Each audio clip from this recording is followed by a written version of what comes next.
राधे राधे, जय श्री कृष्णा। मैं संजू जमुहर आप सभी का स्वागत करती हूँ अपने यूट्यूब चैनल पर और रेणु यादव के भी चैनल पर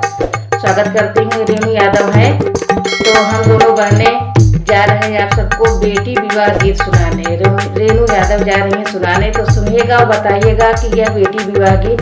आप सबको कैसा लगा।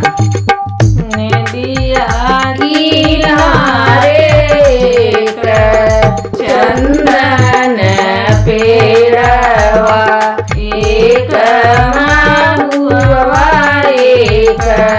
आमली, नदिया किनारे एक चंदन पेड़वा एक महुआ एक आमली, ओही तरह खेलाई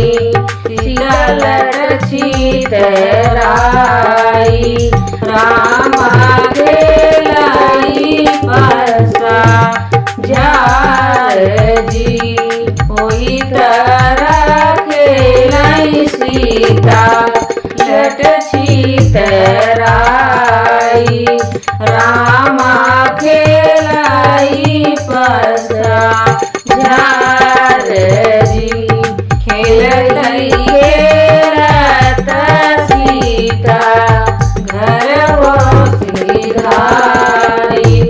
आली जेवड़िया के ठाढ़ जी, खेलत सीता घर को सिधारी, आली जेवड़िया के ठाढ़ जी, कहवा बितायु नालिनी खड़िलू पहैया, कहवा बितायु सारी रात जी, कहवा बितायु नातिनी खड़िलू पहैया, कहवा बितायु सारी रात जी, काऊ कही माया जी लाज की भतिया, कहतौ शरम लगई जाई जी,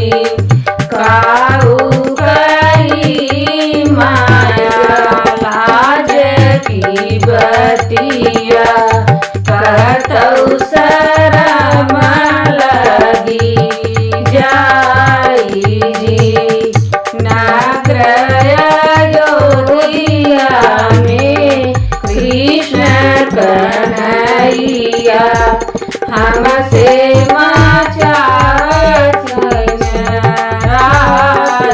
जी, नाग्रह अयोध्या में कृष्ण कन्हैया, हमसे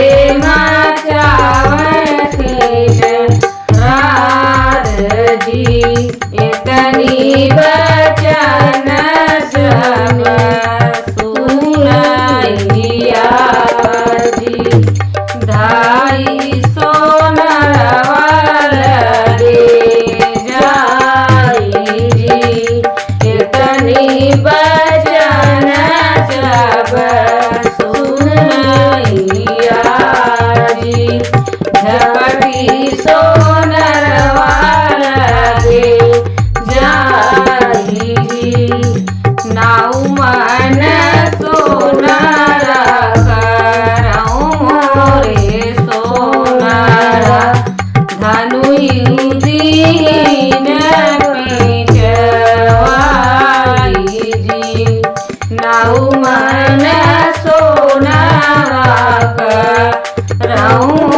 रे सोनारा,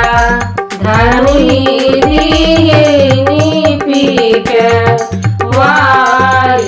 जी, जेई मोरे धनुई के मुड़िया रोई है, सीता बिया